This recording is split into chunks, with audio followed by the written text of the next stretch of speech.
అమెరికాతో యుద్ధానికి ఇరాన్ అస్త్రశస్త్రాలతో సిద్ధమవుతోంది. ఈసారి యుద్ధానికి గల కారణం హార్మోజ్ జలసంధి కాబోతోంది. కాగా అమెరికా యుద్ధ నౌకలు హార్మోజ్ జలసంధిని దాటడానికి యత్నించడంతో ఇరాన్ హెచ్చరికలు జారీ చేసింది. ఈ హెచ్చరికలను అమెరికా ఇప్పటి వరకు పట్టించుకోలేదు. దీంతో మిజైల్స్తో దాడులు చేయడంతో అమెరికా యుద్ధ నౌకలు పలాయం చిత్తగించాయని ఇరాన్కు చెందిన పార్ట్స్ న్యూస్ ఏజెన్సీ వెల్లడించింది. అయితే యుఎస్ మిలిటరీ సోషల్ మీడియాలో ఒక ప్రకటన విడుదల చేస్తూ ఇరాన్ తమపై ఎలాంటి దాడులు చేయలేదంటూ వివరణ ఇచ్చుకుంది. అయితే ఇరాన్ జాయింట్ మిలిటరీ కమాండ్ మాత్రం ఒకవేళ హార్మోజ్ జలసంధిని దాటాలని ప్రయత్నిస్తే తాము అమెరికాపై దాడులు చేస్తామంటూ గట్టిగానే వార్నింగ్ ఇచ్చింది. కాగా సోమవారం హార్మోజ్లో తీవ్ర ఉద్రిక్త పరిస్థితులు నెలకొన్నాయి. ఇరాన్ అమెరికాపై యుద్ధానికి సన్నాహాలు చేస్తూనే ఉంది. తాజాగా ఇరాన్లో జరుగుతున్న పరిణామాలపై ఇప్పుడు మనం ఒక లుక్ వేద్దాం.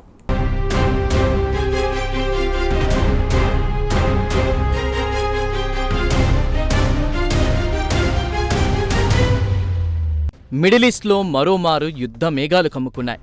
ఆదివారం నాడు ట్రంప్ హార్మోజ్ జలసంధిని తెరపిస్తామని ప్రకటించిన వెంటనే ఇటు ఇరాన్ ఘాటుగా స్పందించింది. వెంటనే ఇరాన్ సోమవారం నాడు యుఏఈపై డ్రోన్లతో దాడులు చేసి అక్కడి ఆయిల్ డిపోలను ధ్వంసం చేసింది. ట్రంప్ మాత్రం హార్మోజ్ జలసంధిని తెరపించాలని గట్టి పట్టుదలతో ఉన్నారు. బదులుగా ఇరాన్ మాత్రం హార్మోజ్ జలసంధిని దిగ్బంధం చేయాలనే పట్టుదలతో ఉంది. దీంతో మరోమారు ఇరాన్ అమెరికాల మధ్య తీవ్ర ఉద్రిక్తత పరిస్థితులు నెలకొన్నాయి. దీంతో ఇరాన్ వెంటనే యుద్ధానికి సన్నాహాలు మొదలుపెట్టింది.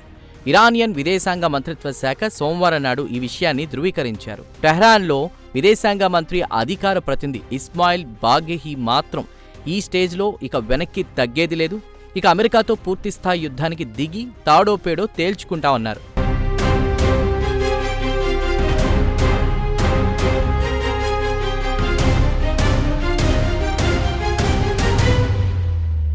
ఇక ఇరాన్ అమెరికా మధ్య కాల్పుల విరమణకు దాదాపు నెల రోజులు గడిచిపోయింది. ట్రంప్ అనవసరంగా తమను రెచ్చగొడుతున్నాడు. దీంతో లాభం లేదనుకుని ఇరాన్ వెంటనే మిసైల్స్తో పాటు డ్రోన్లను పెద్ద ఎత్తున సమకూర్చుకుని తిరిగి యుద్ధాన్ని ప్రారంభించాలని అనుకుంటోంది. మందుగుండు సామాగ్రి, యుద్ధానికి కావలసిన ఆయుధాలను సమకూర్చుకుంటోంది. అండర్ గ్రౌండ్ బేస్లను ఏర్పాటు చేసుకోవాలని అనుకుంటోంది. కాగా గత 10 వారాల నుంచి లేదా 1550 గంటల నుంచి ప్రభుత్వం ఇరాన్లో ఇంటర్నెట్ సర్వీసులను నిలిపివేసింది. దీంతో సుమారు 9 కోట్ల ఇరానియన్లకు ఇంటర్నెట్ సేవలు అందుబాటులో లేకుండా పోయింది. భద్రతా కారణాల వల్ల ఇంటర్నెట్ సేవలను నిలిపివేయాల్సి వచ్చిందని ప్రభుత్వం వివరణ ఇచ్చుకుంది. యుద్ధం ముగిసే వరకు ఇంటర్నెట్ సేవలు అందుబాటులో ఉండవని అధికారులు తేల్చి చెబుతున్నారు.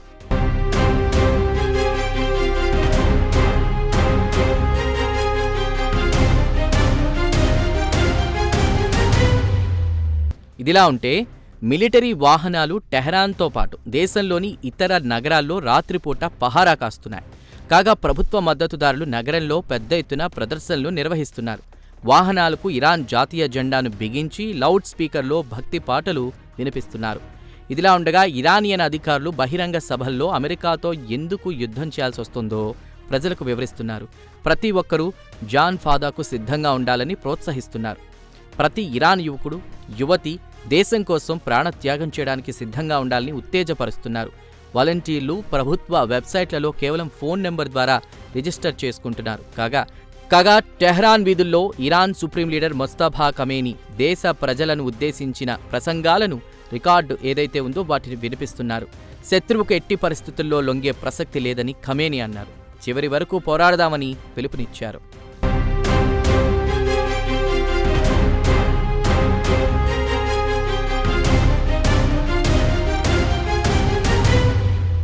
ఇరాన్ ప్రెసిడెంట్, పార్లమెంట్ స్పీకర్తో పాటు ఉన్నతాధికారులు, judiciary chief Gholam Hosseini, Mohseni Ejei కూడా యుద్ధానికి సిద్ధంగా ఉండాలని ప్రజలకు పిలుపునిచ్చారు. ఇక ప్రభుత్వ మీడియా కూడా పలువురు ప్రజలతో ఇంటర్వ్యూలు తీసుకుంది. వారంతా ముక్త కంఠంతో దేశం కోసం ప్రాణాలు త్యాగం చేయడానికి తాము సిద్ధంగా ఉన్నామని అన్నారు. ఇదిలా ఉండగా ఐఆర్జీసీ అనుబంధ న్యూస్ ఏజెన్సీ మెహర్ న్యూస్తో ఒక వ్యక్తి కుటుంబ సభ్యులతో సహా వచ్చి మాట్లాడాడు. యుద్ధంలో కావాలనుకుంటే తాను తన కుటుంబ సభ్యులతో పాల్గొంటామన్నారు. తమ ప్రాణాలు పోయే వరకు దేశం కోసం పోరాడతామన్నారు. కాగా యుద్ధంలో స్వచ్ఛందంగా ప్రాణత్యాగం చేయడానికి సుమారు 3.1 కోట్ల మంది సిద్ధంగా ఉన్నారు. ఇరాన్ జనాభాలో సుమారు 3వ వంతు మంది యుద్ధంలో పాల్గొని దేశం కోసం ప్రాణాలర్పిస్తామంటున్నారు. కాగా ఈ ఏడాది జనవరిలో దేశవ్యాప్తంగా జరిగిన నిరసన కార్యక్రమంలో పాల్గొన్న నిరసనకారులను ఇరాన్లోని అప్పటి ఖమేనీ ప్రభుత్వం ఉక్కుపాదంతో అణిచివేసింది. అయినా ప్రజల్లో మాత్రం దేశభక్తి బాగా పెరిగిపోయింది. దేశం కోసం ప్రాణాలర్పించడానికి సిద్ధంగా ఉన్నామని పెద్ద సంఖ్యలో పౌరులు ముందుకొస్తున్నారు.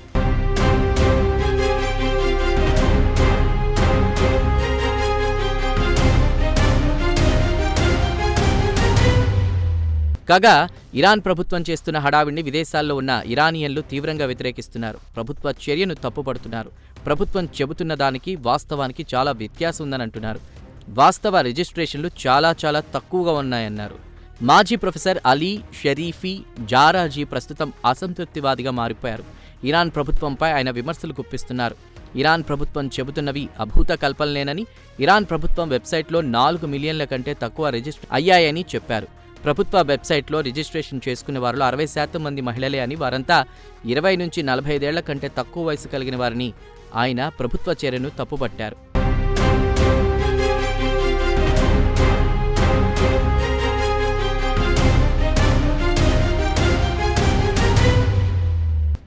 ఇక మరోమారు అమెరికా ఇరాన్ల మధ్య ఉద్రిక్తతకు హోర్ముజ్ కారణమైంది. ట్రంప్ ఆదివారం నాడు ఇరాన్కు గట్టి వార్నింగ్ ఇచ్చాడు. తమ నౌకలపై దాడులు చేస్తే ఇరాన్ను ఈ భూమండలం నుంచి అడ్రస్ లేకుండా చేస్తానని హెచ్చరించాడు.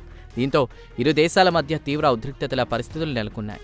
రెండు దేశాలు మరోమారు యుద్ధానికి సిద్ధమయ్యే అవకాశాలు కనిపిస్తున్నాయి. కాగా హోర్ముజ్ జలసంధి వద్ద ఇరాన్కు చెందిన 7 చిన్న బోట్లను అమెరికా ధ్వంసం చేసిందని చెప్పారు. దీంతో సోమవారం నాడు ఇరాన్ యూఏఈపై విచ్చలవిడిగా దాడులు చేసింది.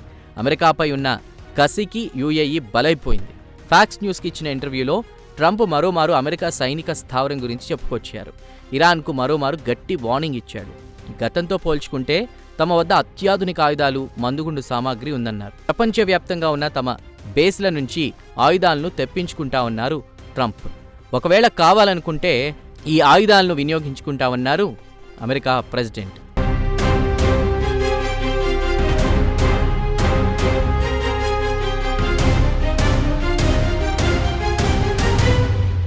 ఇక వాషింగ్టన్ నుంచి ట్రంప్ ఆదేశాలు జారీ చేయడంతో సోమవారం నాడు అమెరికా మిలిటరీ రంగంలోకి దిగింది. ప్రాజెక్ట్ ఫ్రీడమ్ పేరుతో హోర్ముజ్ జలసంధి దిగ్బంధాన్ని ఛేదించి అటు నుంచి వాణిజ్య నౌకలను సురక్షితంగా పంపించాలని ప్రయత్నాలు మొదలుపెట్టింది.